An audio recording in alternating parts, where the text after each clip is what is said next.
apes. They are said to be the smartest of all animals, and yet they fight for food like monkeys. Now, you may ask, aren't they the same?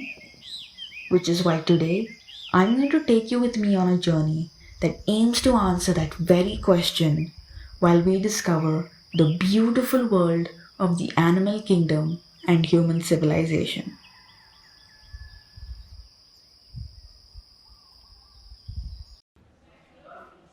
So, how are apes different from monkeys? Because, well, from what I can see, it's just that apes are black and monkeys aren't. Well, they are also found in different colors. It's not that they are just found in black. They are found in gray, red colors. And so are monkeys. Yes. So, doesn't that make them the same? Well, no. Monkeys are generally smaller and they have a smaller chest, whereas apes are larger and they have larger chest. One of the most important things, the difference is that apes don't have tails. Okay, that clears up so much for me. I've always wondered why gorillas are so voluptuous. So, what you're telling me is that apes have a thick ass and monkeys don't.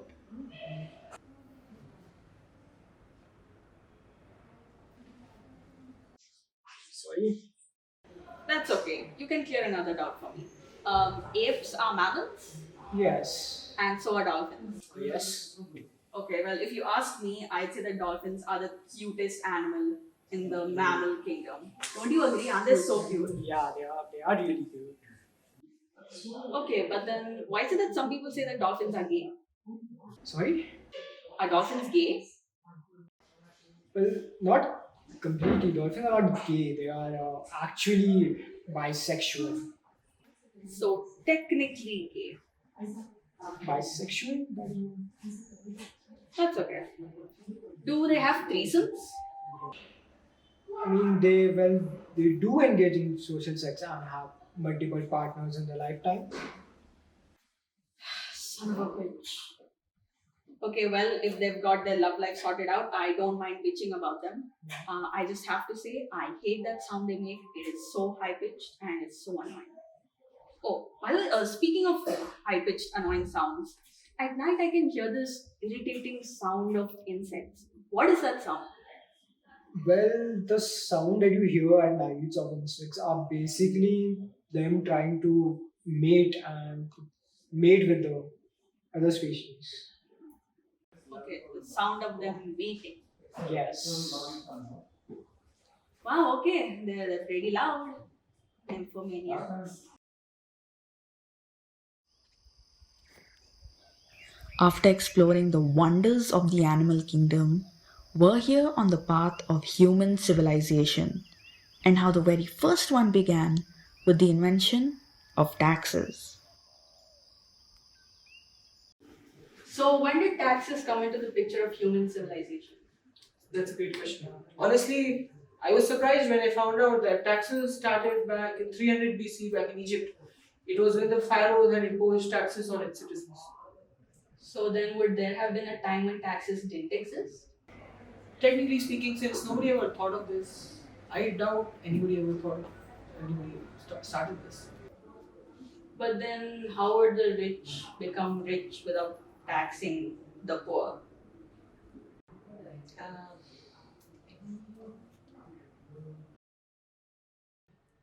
One of the most important discoveries after taxes was the invention of books, which gave us knowledge of the divine world.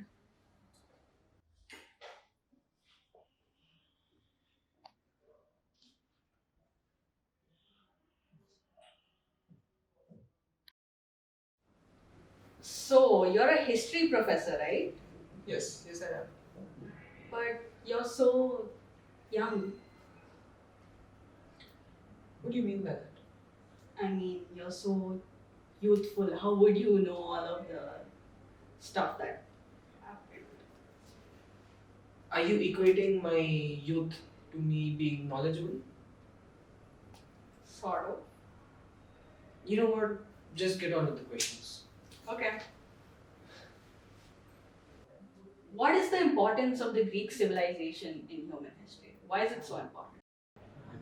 You see, the thing about Greek civilization is that it gave birth to a lot of ideas. We saw major contributions in philosophy, in medicine.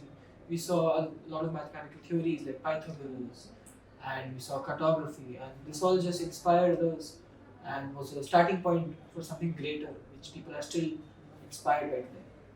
So then Greece would have had a big part in art too, right? Of course, there was so much literature, in every field. I could speak a lot about it. So one of the details on these sculptures is that most of them are naked men with small penises. So why did they do that? Were the sculptors gay, like dolphins? The Greeks wanted to show people in the truest sense.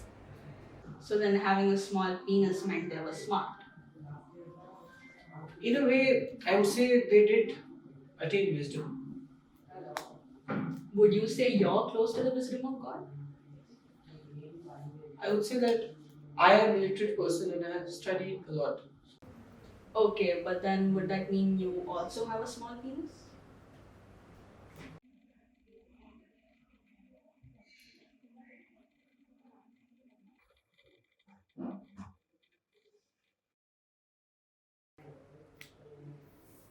So, when did democracy start? That's a great question. See, the thing is that I love this question so much. The thing is that democracy as an idea was first introduced by the Greeks. It's a Greek word meaning demokratia, which meant for the people. And this idea meant a lot to a lot of civilizations and cultures. We saw this first in the French Revolution back in 1798 on the 14th of July. It was when the French people stormed into the Bastille fort and regained their independence and established a democratic republic. But soon later, we saw Napoleon overtaking.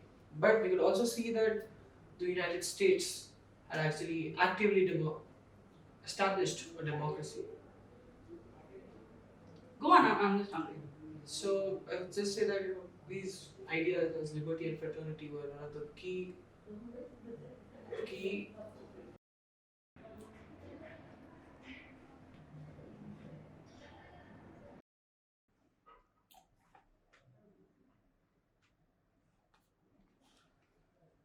After democracy came the internet, which changed the world rapidly and made humans go crazy like monkeys.